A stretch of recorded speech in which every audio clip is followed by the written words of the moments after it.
Hi every one.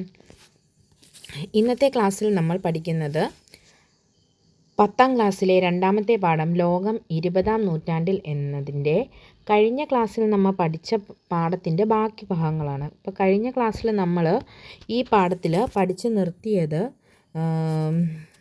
ഐക്യരാഷ്ട്ര സംഘടനയുടെ തുടക്കം എന്നതിനെക്കുറിച്ച് വരെയാണ് നമ്മൾ പഠിച്ച് നിർത്തിയത്. അപ്പോൾ കഴിഞ്ഞ ക്ലാസ് കാണാത്തവരുണ്ടെങ്കിൽ ക്ലാസ് കാണണം. അതിൻ്റെ അകത്തെ വിവരങ്ങളൊക്കെ നമുക്ക് ഇമ്പോർട്ടൻ്റ് ആയിട്ടുള്ളതാണ്, പഠിക്കണം. അതിനുശേഷം ഈ ക്ലാസ് കാണാം. അപ്പം ഇത് രണ്ടാം ഭാഗമാണ് കേട്ടോ. ഈ പാഠത്തിൻ്റെ രണ്ടാം പാർട്ടാണിത്. ആദ്യത്തെ പാർട്ട് നമ്മൾ ചെയ്തിട്ടുണ്ട്.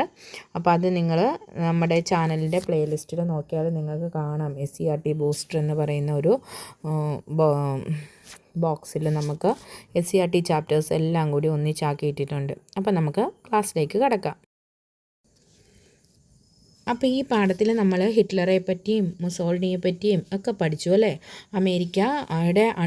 അമേരിക്ക ഹിരോഷിമയിലും നാഗസാക്കിയിലും അണുബോംബിട്ടതിനെ പറ്റിയൊക്കെ നമ്മൾ പറഞ്ഞു.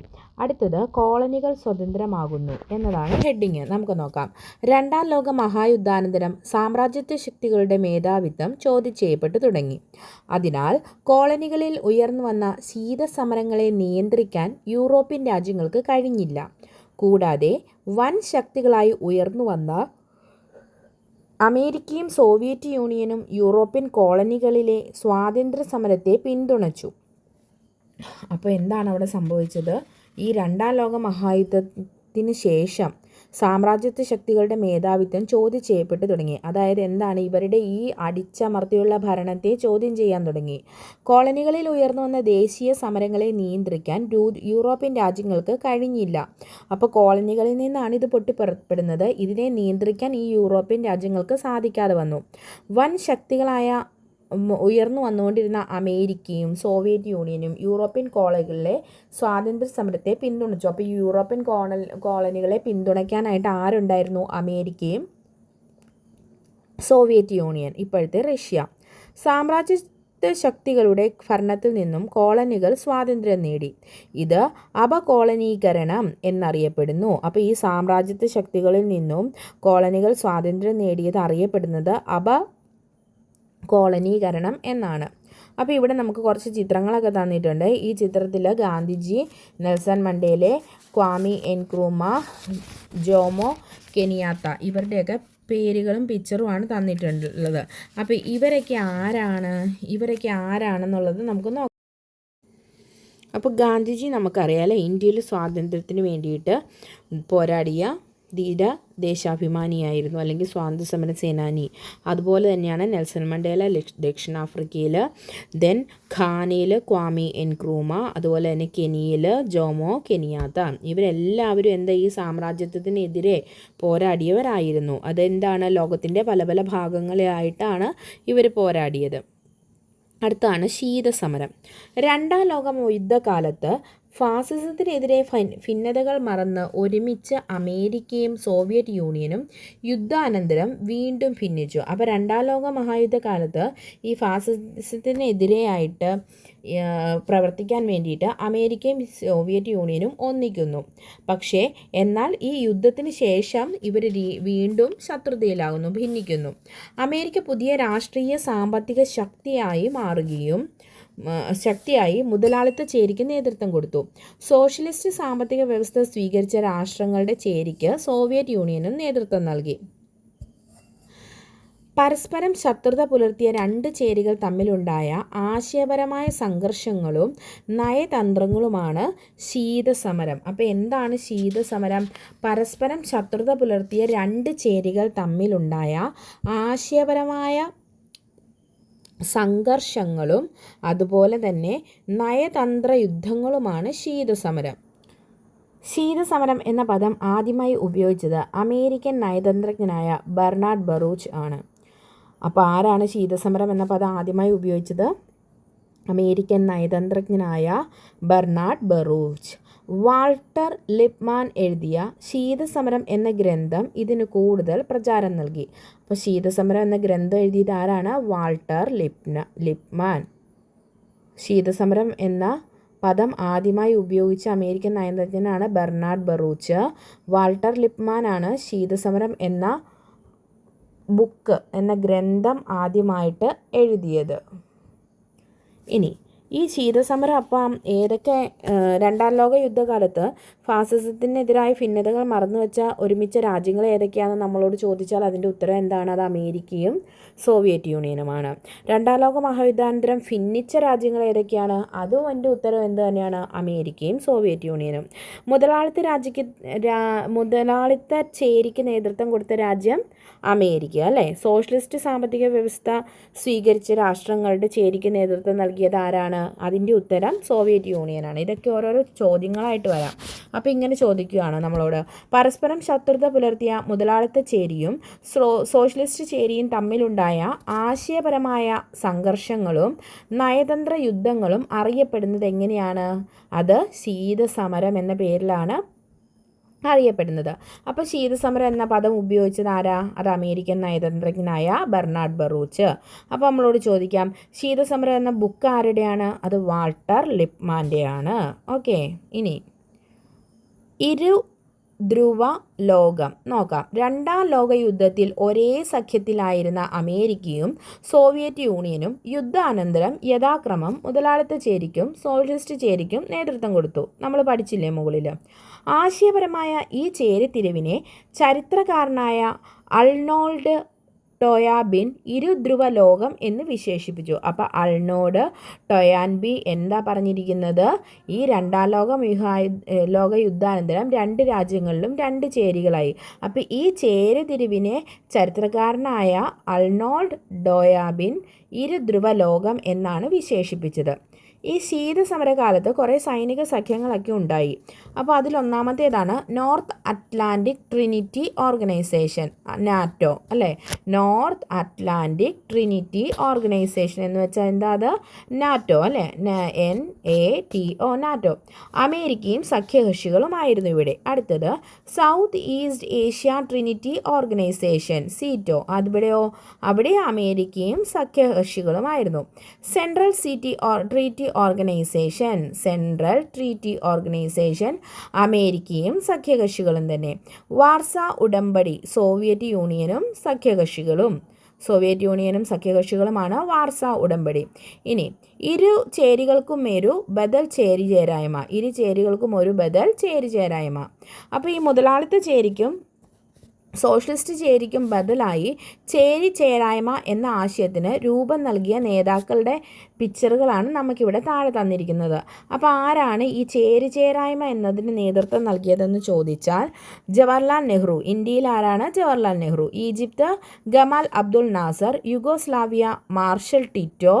Indonesia Ahmed Sukarno. എന്താണ് ചേരിചേരാ പ്രസ്ഥാനം എന്ന് പറയുന്നത്? രണ്ടാം ലോക മഹായുദ്ധാനന്തരം ഏഷ്യയിലും ആഫ്രിക്കയിലും ലാറ്റിൻ അമേരിക്കയിലും അനേകം രാജ്യങ്ങൾ സ്വതന്ത്രമായി. ശീതസമര സാമ്രാജ്യത്തിൻ്റെ മറ്റൊരു രൂപമാണെന്ന് ലോക സമാധാനത്തിനു ഭീഷണിയാണെന്നും ഈ രാജ്യങ്ങൾ തിരിച്ചറിഞ്ഞു. മുതലാളിത്ത ചേരിയോടോ സോഷ്യലിസ്റ്റ് ചേരിയുടെയോ ഭാഗമാവാതെ നിലകൊണ്ട രാജ്യങ്ങളുടെ ഐക്യമാണ് ചേരിചേരാ പ്രസ്ഥാനം. അപ്പോൾ എന്താ ചേരിചേരാ പ്രസ്ഥാനം? ഈ രണ്ടാം ലോക മഹായുദ്ധത്തിന് നേരം രാജ്യങ്ങൾ രണ്ടായിട്ട് പിളരുന്നു. ഒന്ന് മുതലാളിത്ത ചേരിയിൽ വരുന്നവയും മറ്റേതെന്ന് വെച്ചാൽ സോഷ്യലിസ്റ്റ് സാമ്പത്തിക ചേരിയിൽ പെട്ടവയും. അപ്പോൾ ഈ രണ്ട് ചേരികളിലും ഭാഗമാകാതെ നിലകൊണ്ട കുറച്ച് രാജ്യങ്ങളുണ്ട്. അപ്പോൾ ആ രാജ്യങ്ങളുടെ കൂട്ടായ്മയാണ് എന്ത്? അതാണ് ഈ ചേരിചേരായ്മ പ്രസ്ഥാനം. വൻ ശക്തികളുടെ ആയുധ മത്സരവും സൈനിക സഖ്യങ്ങളും തങ്ങൾക്ക് ഭീഷണിയാകുമെന്ന് പുതുതായി സ്വാതന്ത്ര്യം നേടിയ രാജ്യങ്ങൾ തിരിച്ചറിഞ്ഞു. അപ്പോൾ ഇവർ രണ്ട് ഭാഗത്തും ചേരാതെ നിൽക്കുമ്പോൾ തീർച്ചയായും ഇവരെ ആക്രമിച്ച് കീഴ്പ്പെടുത്താൻ ആരെങ്കിലും വരും. അപ്പോൾ ഇത് ഇവർക്ക് മനസ്സിലായി. യുദ്ധവും സംഘർഷവുമില്ലാതെ ലോകത്തിന് മാത്രമേ സാമ്പത്തികമായും സാമൂഹികമായും മുന്നേറാൻ കഴിയൂ എന്നവർ തിരിച്ചറിഞ്ഞു. 1955 ഇന്തോനേഷ്യയിലെ ബാന്തൂങ്ങിൽ ചേർന്ന സമ്മേളനത്തിൽ വെച്ചാണ് ചേരിചേരാ പ്രസ്ഥാനത്തിന് രൂപം നൽകാൻ തീരുമാനിച്ചത്. 1961 ബെൽഗ്രേഡിൽ വെച്ച് ചേരിചേരാ രാജ്യങ്ങളുടെ ആദ്യത്തെ സമ്മേളനം നടന്നു. ചേരിചേരായ്മ ലോകകാര്യങ്ങളിൽ നിന്ന് മാറി നിൽക്കലല്ല, ലോകം അഭിമുഖീകരിക്കുന്ന പല പ്രശ്നങ്ങളിലും സജീവമായി ഇടപെടണമെന്ന് ജവഹർലാൽ നെഹ്റുവിൻ്റെ നിരീക്ഷണം ചേരിചേരാ പ്രസ്ഥാനത്തിൻ്റെ ലക്ഷ്യത്തിലേക്ക് വിരൽ ചൂണ്ടുന്നു. അപ്പോൾ ഈ ചേരിചേരാ പ്രസ്ഥാനം ഉണ്ടായത് എങ്ങനെയാണ്, അതിനുള്ള കാരണങ്ങൾ എന്തൊക്കെയാണെന്നുള്ളതാണ് നമ്മളിപ്പോൾ ഇവിടെ പറഞ്ഞത്. അപ്പോൾ ഇനി നമുക്ക് നോക്കാം. ഈ ചേരിചേരായ്മ മുതലാളിത്ത രാജ്യത്തിനും സോഷ്യലിസ്റ്റ് ചേരിക്കും ബദലായി രൂപം കൊണ്ടതാണ് എന്ത്? ചേരിചേരായ്മ. മുതലാളിത്ത ചേരിയുടെയും സോഷ്യലിസ്റ്റ് ചേരിയുടെയും ഭാഗമാകാതെ നിലകൊണ്ട രാജ്യങ്ങളുടെ ഐക്യമാണ് എന്ത്? ചേരിചേരാ പ്രസ്ഥാനം. ഈ ചേരിചേരാ പ്രസ്ഥാനം എന്നാ രൂപം കൊണ്ടത്? 1955. ചേരിചേരാ പ്രസ്ഥാനത്തിന് രൂപം നൽകാൻ തീരുമാനിച്ച സമ്മേളനം നടന്നത് എവിടെയാണെന്ന് ചോദിച്ചാൽ നമ്മൾ എന്തു പറയും? അത് ഇന്തോനേഷ്യയിലെ ബാന്തൂങ്ങിലാണ്. അപ്പോൾ ചേരിചേരാ പ്രസ്ഥാനത്തിന് രൂപം നൽകാൻ തീരുമാനിച്ച സമ്മേളനം നടന്നത് എവിടെയാണ്? അത് ഇന്തോനേഷ്യയിലെ ബാന്തൂങ്ങിൽ. ഇനി ചേരിചേരാ രാജ്യങ്ങളുടെ ആദ്യ സമ്മേളനം നടന്ന വർഷവും, ചേരിചേരാ പ്രസ്ഥാനം രൂപം കൊണ്ടത് 1955-ലും ആദ്യ സമ്മേളനം നടന്നത് 1961. ഈ ആദ്യ സമ്മേളനം എവിടെ വെച്ചാണ് നടന്നത്? അത് ബൽഗ്രേഡിൽ വെച്ചാണ് നടന്നത്. അപ്പോൾ ഈ ചേരിചേരായ്മ എന്ന ആശയത്തിന് രൂപം നൽകിയ നേതാക്കൾ ആരൊക്കെയാണെന്നൊന്നും കൂടെ പറഞ്ഞേ. ജവഹർലാൽ നെഹ്റു, ഗമാൽ അബ്ദുൽ നാസർ, അതുപോലെ തന്നെ മാർഷൽ ടിറ്റോ, അഹമ്മദ് സുക്കാർണോ, ഇവരൊക്കെയാണ് ചേരിചേരാ പ്രസ്ഥാനത്തിന് നേതൃത്വം കൊടുത്ത നേതാക്കൾ എന്ന് പറയപ്പെടുന്നത്. അപ്പോൾ ഈ ജവഹർലാൽ നെഹ്റു എന്താ പറഞ്ഞത് ചേരിചേരാ പ്രസ്ഥാനത്തെക്കുറിച്ച്? ചേരിചേരായ്മ ലോകരാജ്യങ്ങളിൽ നിന്നും മാറി നിൽക്കലല്ല, ലോകം അഭിമുഖീകരിക്കുന്ന പല പ്രശ്നങ്ങളിലും സജീവമായി ഇടപെടാനാണ് എന്ന് ജവഹർലാൽ നെഹ്റു അഭിപ്രായപ്പെട്ടു. ഇനി പശ്ചിമേഷ്യ എന്ന് പറഞ്ഞ ഹെഡിങ്ങാണ് തന്നിരിക്കുന്നത്. അവിടെ യാസർ അറാഫത്തിൻ്റെ ഒരു പ്രസംഗത്തിൻ്റെ പിക്ചറാണ് നമുക്ക് തന്നിരിക്കുന്നത്. ഒരു കൈയിൽ സമാധാനത്തിൻ്റെ ഒലീവിലയും മറുകൈയിൽ വിമോചന പോരാളിയുടെ തോക്കുമായാണ് ഞാൻ വന്നിരിക്കുന്നത്. ഒലീവിലകൾ എൻ്റെ കൈകളിൽ നിന്നും നഷ്ടമാകാതിരിക്കട്ടെ. പാലസ്തീൻ വിമോചന സംഘടനയുടെ ചെയർമാനായിരുന്ന യാസർ അറാഫത്ത് 1974 UN അസംബ്ലിയിൽ ചെയ്ത പ്രസംഗത്തിൻ്റെ ഒരു ഭാഗമാണിത്. അദ്ദേഹത്തെ ഇത്തരത്തിൽ പ്രസംഗിക്കാൻ പ്രേരിപ്പിച്ച സാഹചര്യം എന്തായിരിക്കും യാസർ അറാഫത്ത് അങ്ങനെ പറയാൻ കാരണം? നമുക്ക് നോക്കാം. ഒന്നാം ലോക യുദ്ധം വരെ പാലസ്തീൻ ഉൾക്കൊള്ളുന്ന പ്രദേശം തുർക്കി സാമ്രാജ്യത്തിൻ്റെ ഭാഗമായിരുന്നു. അപ്പം ഒന്നാം ലോക മഹായുദ്ധം വരെ പാലസ്തീൻ ഉൾക്കൊള്ളുന്ന പ്രദേശം ഏത് സാമ്രാജ്യത്തിൻ്റെ ഭാഗമായിരുന്നു? തുർക്കി സാമ്രാജ്യത്തിൻ്റെ ഭാഗമായിരുന്നു. ഒന്നാം ലോക യുദ്ധത്തിൻ്റെ തുർക്കി പരാജയപ്പെട്ടതോടെ പാലസ്തീൻ ഉൾക്കൊള്ളുന്ന പ്രദേശം ബ്രിട്ടൻ്റെ നിയന്ത്രണത്തിലായി. അപ്പം ഒന്നാം ലോക മഹായുദ്ധത്തിൽ തുർക്കി പരാജയപ്പെട്ടതോടെ പാലസ്തീൻ ഉൾക്കൊള്ളുന്ന പ്രദേശം ആരുടെ നിയന്ത്രണത്തിലായത്? ബ്രിട്ടൻ്റെ നിയന്ത്രണത്തിലാകുന്നു. ഈ യുദ്ധത്തിൽ ജൂതർ നൽകിയ സേവനത്തിന് പ്രത്യുപകാരമായി പശ്ചിമേഷ്യയിൽ അവർക്ക് സ്വന്തമായി ഒരു രാജ്യം അനുവദിക്കണമെന്ന് ബ്രിട്ടീഷ് വിദേശകാര്യ സെക്രട്ടറി ആയിരുന്ന ആർതർ ബാൽഫർ പ്രഖ്യാപിച്ചു. ഈ ബാൽഫർ പ്രഖ്യാപനം എന്നറിയപ്പെടുന്നു. ഇതെങ്ങനെ അറിയപ്പെടുന്നു? ബാൽഫർ പ്രഖ്യാപനം. അപ്പോൾ ബാൽഫർ പ്രഖ്യാപനം എന്താണ്? ഒന്നാം ലോക യുദ്ധത്തിൽ ജൂതർ നൽകിയ സേവനത്തിന് പ്രത്യുപകാരമായി പശ്ചിമേഷ്യയിൽ ഈ ജൂതർക്ക് വേണ്ടിയിട്ട് സ്വന്തമായിട്ടൊരു രാജ്യം അനുവദിക്കണം എന്ന് ആ സമയത്തെ ബ്രിട്ടീഷ് വിദേശകാര്യ സെക്രട്ടറി ആയിരുന്ന ആർതർ ബാൽഫർ അഭിപ്രായപ്പെട്ടു. അദ്ദേഹത്തിൻ്റെ ഈ പ്രഖ്യാപനം അറിയപ്പെടുന്നത് ബാൽഫർ പ്രഖ്യാപനം എന്നാണ്. ജൂതർക്കൊരു രാജ്യം സ്ഥാപിക്കുക എന്ന ലക്ഷ്യത്തോടെ രൂപീകരിക്കപ്പെട്ട പ്രസ്ഥാനമാണ് സിയോണിസ്റ്റ് പ്രസ്ഥാനം. അപ്പോൾ എന്താണ് സിയോണിസ്റ്റ് പ്രസ്ഥാനം? ജൂതർക്ക് ഒരു പ്രത്യേക രാഷ്ട്രം രൂപീകരിക്കുക എന്ന ലക്ഷ്യത്തോടെ ആരംഭിച്ച പ്രസ്ഥാനമാണ് സിയോണിസ്റ്റ് പ്രസ്ഥാനം. ഹിറ്റ്ലർ ജർമ്മനിയിൽ ജൂതർക്കെതിരെ നടത്തിയ പീഡനങ്ങൾ നമ്മൾ കഴിഞ്ഞ ക്ലാസ്സിൽ പഠിച്ചിട്ടുണ്ട്. ഇത്തരം സംഭവങ്ങൾ ജൂതർക്ക് സ്വന്തമായൊരു രാജ്യം വേണമെന്ന ആവശ്യത്തിന് തീവ്രത കൂട്ടി. അപ്പോൾ ഹിറ്റ്ലർ വളരെ ക്രൂരമായിട്ടാണ് ജൂതരോട് പെരുമാറിയിരുന്നത്. അപ്പോൾ അതുകൊണ്ട് തന്നെ ജൂതർക്ക് പ്രത്യേകിച്ച് ഒരു രാജ്യം വേണമെന്ന ആവശ്യത്തിന് കടുപ്പം കൂടി. 1948 ഇസ്രയേൽ എന്ന രാഷ്ട്രം രൂപീകരിക്കപ്പെട്ടു. അപ്പോൾ ഇസ്രയേൽ എന്ന രാഷ്ട്രം രൂപീകരിക്കപ്പെട്ട വർഷം 1948. ഇതിനെ തുടർന്ന് ഇസ്രയേലും അറബ് രാഷ്ട്രങ്ങളും തമ്മിൽ നിരവധി യുദ്ധങ്ങളുണ്ടായി. അപ്പം ഇസ്രയേൽ എന്ന പുതിയ രാഷ്ട്രം 1948 വരുന്നു. ഇതുമായി ബന്ധപ്പെട്ട് പല വിവിധ യുദ്ധങ്ങളും അരങ്ങേറുന്നു. ഇസ്രയേൽ പാലസ്തീനെ കൈവശപ്പെടുത്തി. ജന്മനാട്ടിൽ നിന്നും പുറത്താകേണ്ടി വന്ന പാലസ്തീൻകാർ വിവിധ അറബ് രാഷ്ട്രങ്ങളിൽ അഭയം നേടി. ഇസ്രയേലിൻ്റെ രൂപീകരണത്തോടെ അഭയാർത്ഥികളാകേണ്ടി വന്ന പാലസ്തീൻകാർക്ക് സ്വന്തമായൊരു രാജ്യം സൃഷ്ടിക്കുക എന്ന ലക്ഷ്യത്തോടെ സ്ഥാപിക്കപ്പെട്ടതാണ് പാലസ്തീൻ വിമോചന സംഘടന. അപ്പോൾ എന്താ പാലസ്തീൻ വിമോചന സംഘടന?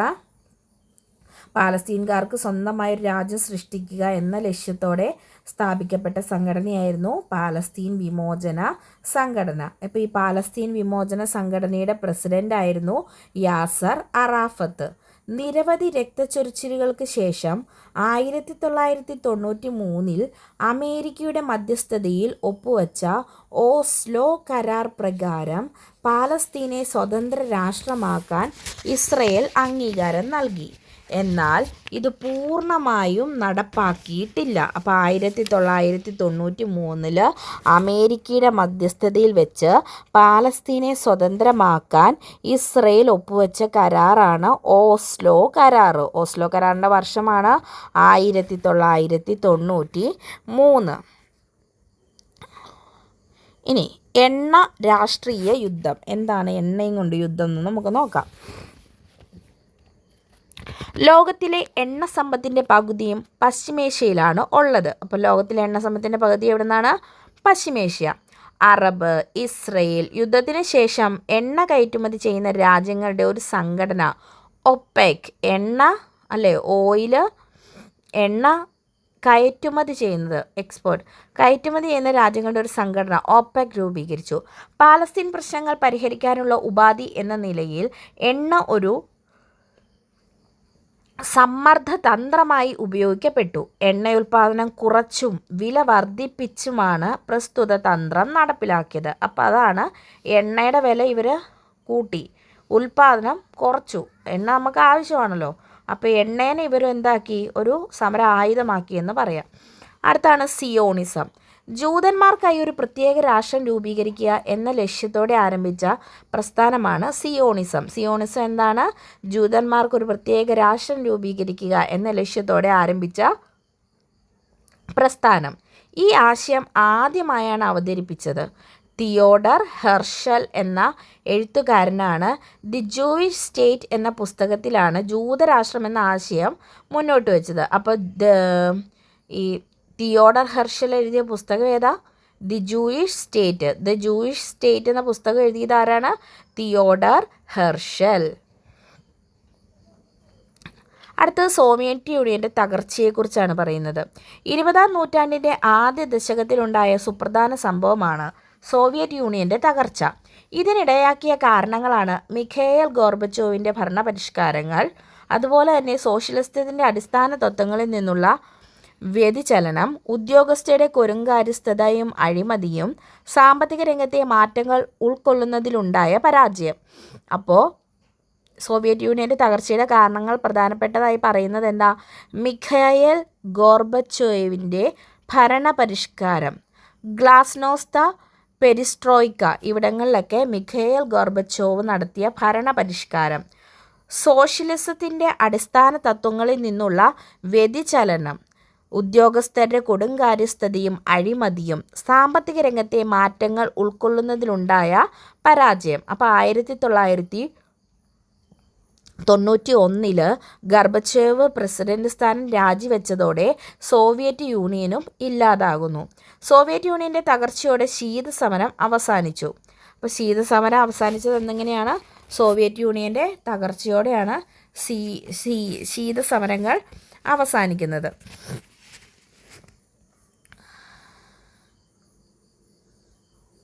ഇനി സോവിയറ്റ് യൂണിയൻ തകർച്ചയുടെ ശീതസമരം അവസാനിച്ചു. ഇത് അന്തർദേശീയ രംഗത്ത് വൻ പ്രത്യാഘാതങ്ങൾക്ക് കാരണമായി.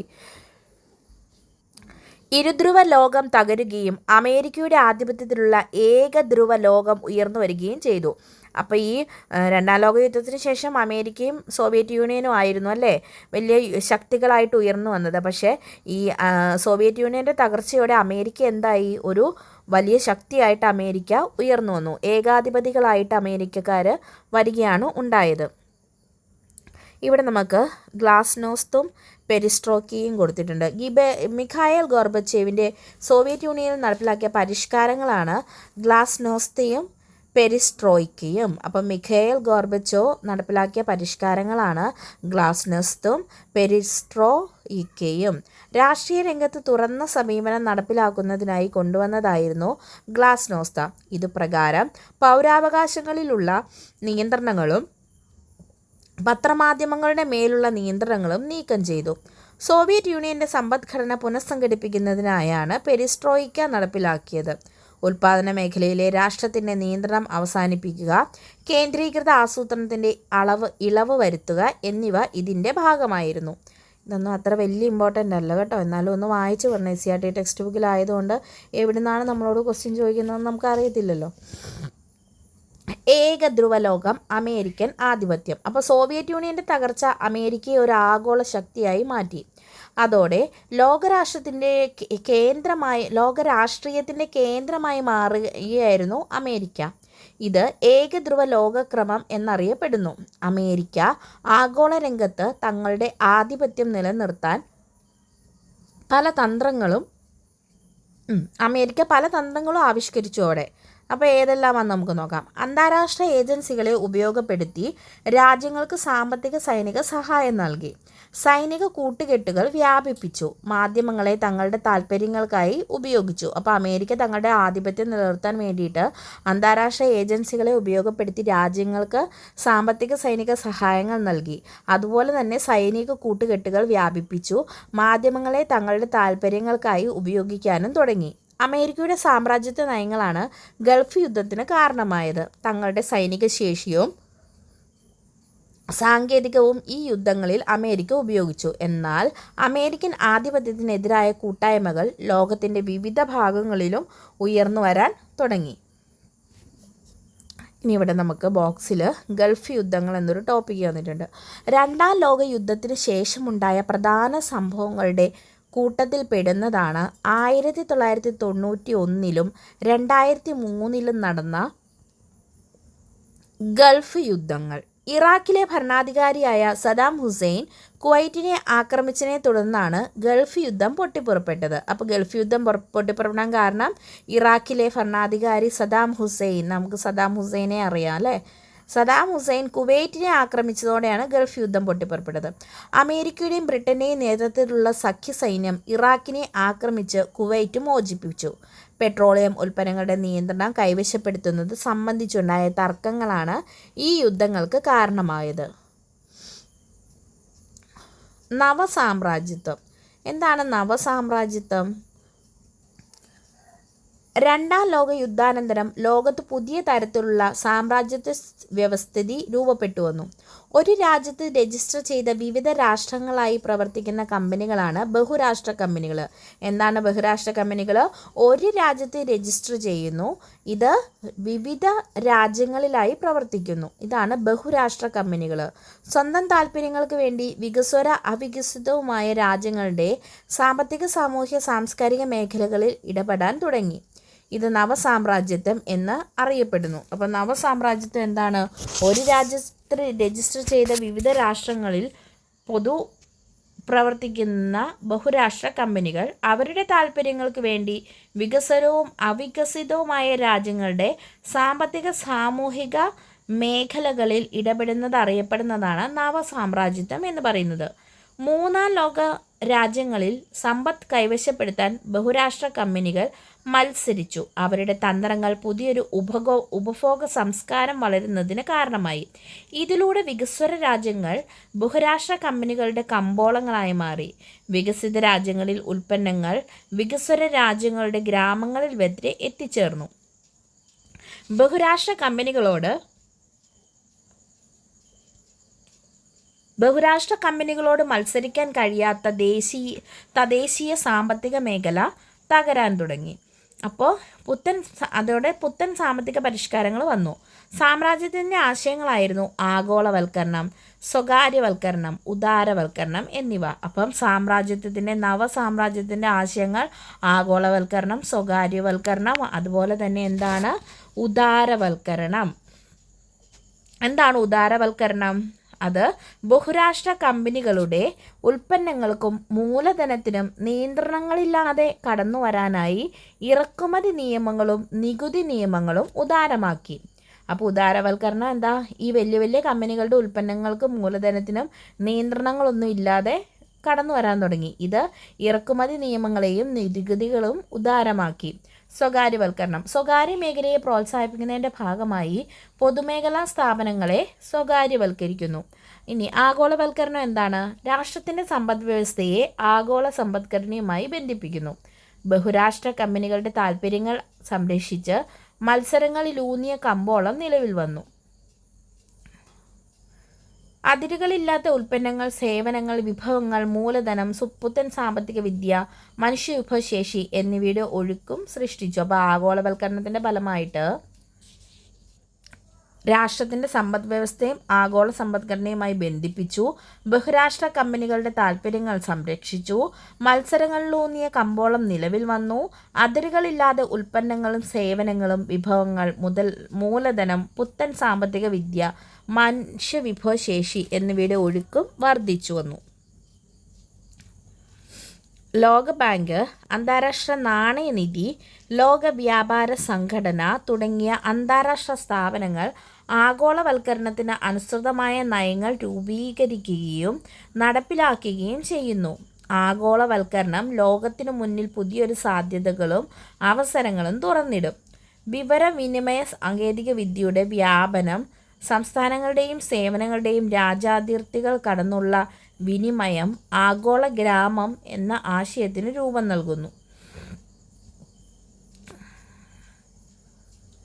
നൽകി. എന്നാൽ ആഗോളവൽക്കരണം വികസ്വര രാജ്യങ്ങളെ ദോഷകരമായി ബാധിച്ചു. അപ്പോൾ നമുക്കൊന്നും കൂടെ നോക്കാം. ഈ ലോകബാങ്കിൻ്റെയും അന്താരാഷ്ട്ര നാണയനിധിയുടെയും വ്യാപാര സംഘടനകളുടെയും എല്ലാം ആഗോളവൽക്കരണത്തിന് അനുസൃതമായ നയങ്ങൾ രൂപീകരിച്ചു, നടപ്പിലാക്കി. ആഗോളവൽക്കരണം ലോകത്തിനു മുന്നിൽ പുതിയ സാധ്യതകളും അവസരങ്ങളും തുറന്നുകൊടുത്തു. വിവരവിനിമയ സാങ്കേതിക വിദ്യയുടെ വ്യാപനവും സാധനങ്ങളുടെയും സേവനങ്ങളുടെയും രാജ്യാതിർത്തികൾ കടന്ന വിനിമയ ആഗോള ഗ്രാമം എന്ന ആശയത്തിന് രൂപം നൽകി. ദേശരാഷ്ട്രമെന്ന ആശയത്തിന് ബഹുരാഷ്ട്ര കമ്പനികളുടെ കടന്നുകയറ്റം വെല്ലുവിളിയായി.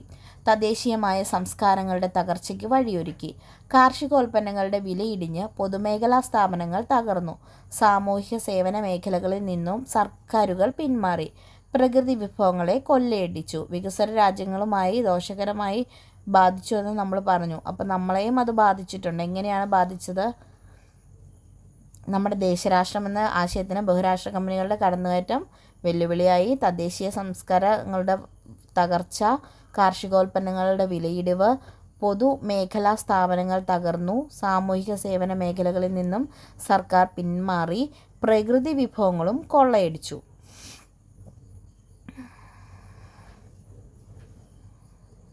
അടുത്ത നമുക്ക് 20-ാം നൂറ്റാണ്ടിൽ. ഇപ്പോൾ നമ്മൾ 20-ാം നൂറ്റാണ്ടിലേക്ക് കടന്നു അല്ലേ.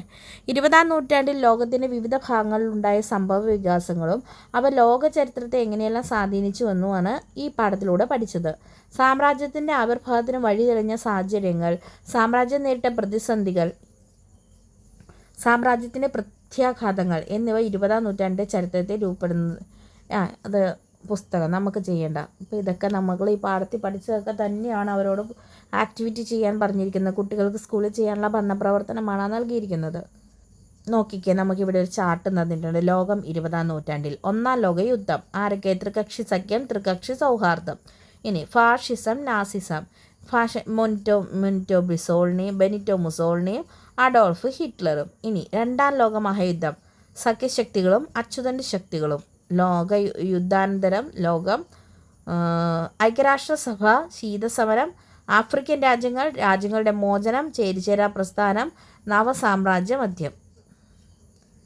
നവ സാമ്രാജ്യത്വം. അപ്പോൾ ഇവയൊക്കെയാണ് നമ്മൾ ഈ പാഠത്തിൽ പഠിച്ചത്. ഒന്നാം ലോക മഹായുദ്ധം, രണ്ടാം ലോക മഹായുദ്ധത്തിന് ശേഷം ഉണ്ടായ കാര്യങ്ങളും എല്ലാം ചർച്ച ചെയ്തിട്ടുണ്ട്. ഇതൊക്കെ പരീക്ഷയ്ക്ക് നിങ്ങൾ നോക്കിയിട്ട് പോകണം. വരാൻ സാധ്യതയുള്ള ക്വസ്റ്റ്യൻസാണ്. ക്വസ്റ്റ്യൻസ് വിട്ട് കളയരുത്. അപ്പോൾ നമുക്ക് അടുത്ത ക്ലാസ്സിൽ കാണാം. ഈ ക്ലാസ് കാണുക, നിങ്ങളുടെ അഭിപ്രായങ്ങൾ രേഖപ്പെടുത്തുക. ക്ലാസ് കാണാത്തവർ, കഴിഞ്ഞ ക്ലാസ്സുകൾ കാണാത്തവർ നമ്മുടെ ചാനലിൻ്റെ പ്ലേലിസ്റ്റിൽ കയറി അവിടെ എന്ത് കൊടുത്തിട്ടുണ്ട്, അവിടെ ഈ വീഡിയോയുടെ എല്ലാം ലിങ്കും ഡിസ്ക്രിപ്ഷനും ഒക്കെ ഉണ്ട്. എല്ലാവരും കാണുക, കണ്ടിട്ട് അഭിപ്രായങ്ങൾ രേഖപ്പെടുത്തുക. Thank you all. മറ്റൊരു ക്ലാസ്സിലൂടെ വീണ്ടും കാണാം.